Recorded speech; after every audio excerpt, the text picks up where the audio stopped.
नमस्कार माय YouTube family. तर MHADA Mumbai लॉटरीबद्दल update आहे आणि ती म्हणजे म्हाडा मुंबई मंडळाची मार्चमध्ये जाहिरात. म्हाडाच्या घरासाठी सुद्धा आता टप्प्याटप्प्याने रक्कम भरणं असेल आणि निर्माणाधीन म्हणजे अंडर कन्स्ट्रक्शनमधले तर निर्माणाधीन प्रकल्पातील घरांचा सोडतीमध्ये समावेश असेल. म्हणजे जे अंडर कन्स्ट्रक्शन प्रोजेक्ट आहेत त्यांचासुद्धा समावेश आता या म्हाडा मुंबई लॉटरीमध्ये असणार आहे. 2026ची जी लॉटरी येईल मार्चमध्ये त्याच्यामध्ये. तर आता कुठे किती घरं असणार आहेत ते सुद्धा आपण या व्हिडिओच्या माध्यमातून पाहूया. तर म्हाडाच्या मुंबई मंडळाने मार्चमध्ये मुंबईतील विविध ठिकाणच्या घरांच्या सोडतीसाठीची जाहिरात प्रसिद्ध करण्याचा निर्णय घेतला आहे आणि त्यानुसार मुंबई मंडळ आता तयारीला लागलेलं आहे. मात्र सोडतीसाठी आता पुरेशी घरे तयार नसल्याने म्हाडाने निर्माणाधीन प्रकल्पातील घरांचा सोडतीत समावेश करण्याचा निर्णय घेतला आहे आणि त्यामुळे आगामी सोडतीत मोठ्या संख्येने निर्माणाधीन प्रकल्पातील घरांचा समावेश सोडतीत असणार आहे. या घरांच्या वितरणासाठी धोरणात म्हाडाकडून बदल केले जाणार आहेत. त्यातील एक महत्त्वाचा बदल म्हणजे विकासकाप्रमाणे विजेत्यांकडून आता घराची विक्री किंमत टप्प्याटप्प्याने वसूल केली जाणार आहे आणि त्यामुळे आगामी सोडतीतील विजेत्यांचे घरांचे स्वप्न पूर्ण होईल.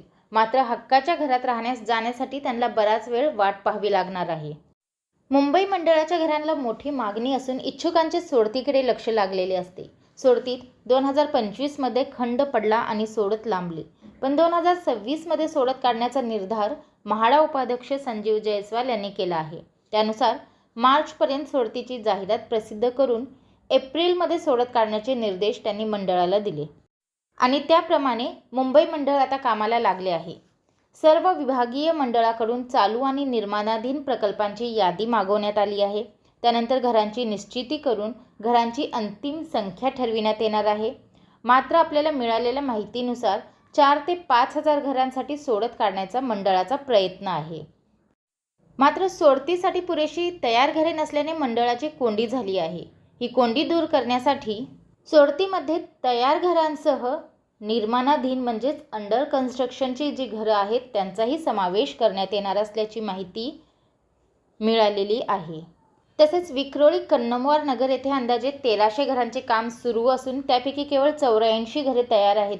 तर याच्याबद्दल सुद्धा आपण एक व्हिडिओ बनवलेला आहे. त्याची लिंक जी आहे ती डिस्क्रिप्शनमध्ये दिलेली आहे. तुम्ही तेथे जाऊन त्या प्रोजेक्टबद्दल जी माहिती दिली आहे ती घेऊ शकता. तसेच प्रतीक्षानगरमध्ये अंदाजे 500, तर गोरेगाव सिद्धार्थनगर पत्राचाळ या ठिकाणचं तर या ठिकाणी अंदाजे 2500 घरांची कामे जी आहेत ती सुरू आहेत. म्हणजे हे अंडर कन्स्ट्रक्शनची प्रोजेक्ट आहेत. यातील कन्नमवार नगरमधील अंदाजे 1200 घरे 1 ते 1.5 वर्षात पूर्ण होण्याची शक्यता आहे. 84 घरे ही तयार आहेत. तर पत्राचाळीतील जी घरे आहेत ती अंडर कन्स्ट्रक्शनमध्ये असल्यामुळे ती 2029मध्ये पूर्ण होणार आहेत. आता या घरांचा सोडतीमध्ये समावेश करण्यासाठी काही बदल करण्याच्या दृष्टीने काम सुरू आहे आणि या बदलानुसार विकासकाप्रमाणे म्हणजे ज्या पद्धतीने बिल्डर जे असतात तर त्या बिल्डरप्रमाणे विजेत्याकडून घराची रक्कम वसूल केली जाणार आहे. म्हणजेच काय तर प्रकल्पातील इमारतीच्या बांधकामाचे टप्पे तयार केले जातील. तर टप्प्याटप्प्याने ते तुम्हाला जी रक्कम आहे ती पे करायची आहे. ते टप्पे पूर्ण झाल्यानंतर निश्चिती अशी रक्कम वसूल केली जाणार आहे. म्हणजेच 20 मजली जर इमारत असेल तर पायापर्यंतचे काम झाल्यास 20% रक्कम, त्यानंतर 7 मजल्यापर्यंत काम झाल्यास पुढील 20%, 14 मजल्यापर्यंत काम झाल्यास 20% आणि इमारत पूर्ण झाल्यास 20% रक्कम. त्याच्यानंतर निवासी दाखला मिळाल्यानंतर शेवटची 20%ची जी रक्कम आहे ती वसूल केली जाणार आहे. आणि त्यामुळे एप्रिलमध्ये जरी सोडत निघाली तरी विजेत्यांना 2027 ते 2029 पर्यंत घराच्या ताब्यासाठी प्रतीक्षा करावी लागणार आहे.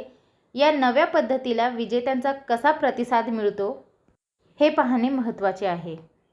तर आता म्हाडातर्फे हा पहिल्यांदाच बदल होणार आहे, ती म्हणजे घरासाठी टप्प्याटप्प्याने रक्कम भरणं. तर ही अंडर कन्स्ट्रक्शनसाठी असणार आहे, ज्या इमारती तयार आहेत त्यांच्यासाठी नाही.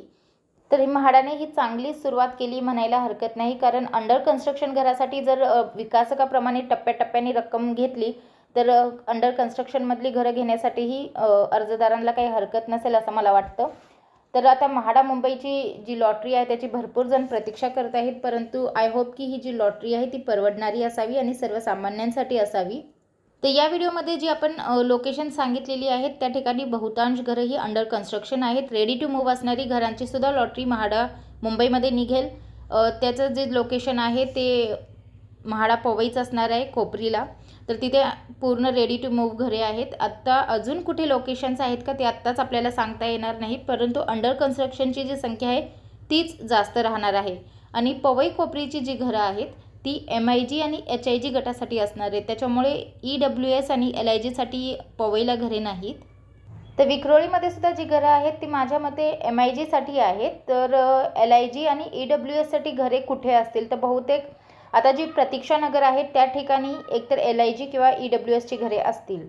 तर अजूनही घराची लोकेशन आपल्याला अर्धवट कळलेली असली तरी पण एक्झॅक्ट कोणत्या कॅटेगरीची घरे असतील हे अजून आपल्याला एक्झॅक्ट माहीत नाही आहे, पवई आणि विक्रोळी सोडता. तर सध्या तरी आपल्याला प्रतीक्षाच करावी लागणार आहे. परंतु हो, लॉटरी लवकरात लवकर येत आहे आणि त्याच्यामुळे काय तयारी करायची आहे मी तुम्हाला आधीच त्याच्यावर एक व्हिडिओ बनवून ठेवलेला आहे की तुम्हाला लॉटरी येण्याच्या आधी ही तयारी करून ठेवायची आहे. तर तो व्हिडिओ पाहिला नसेल तर तेही डिस्क्रिप्शनमध्ये देते, तुम्ही तिथे जाऊन चेक करू शकता. आणि ही तयारी आपण आधीच करून ठेवली तर आपल्याला लॉटरीमध्ये अर्ज करण्यासाठी सोयीस्कर होते, काहीच अडचण येत नाही आणि आपण पटकन लॉटरीमध्ये अर्ज करू शकतो. तर हीच अपडेट म्हाडा मुंबई लॉटरीबद्दल मला आपल्यापर्यंत पोहोचवायची होती. व्हिडिओ पाहिल्याबद्दल धन्यवाद. आपल्या सर्वांचे आभार.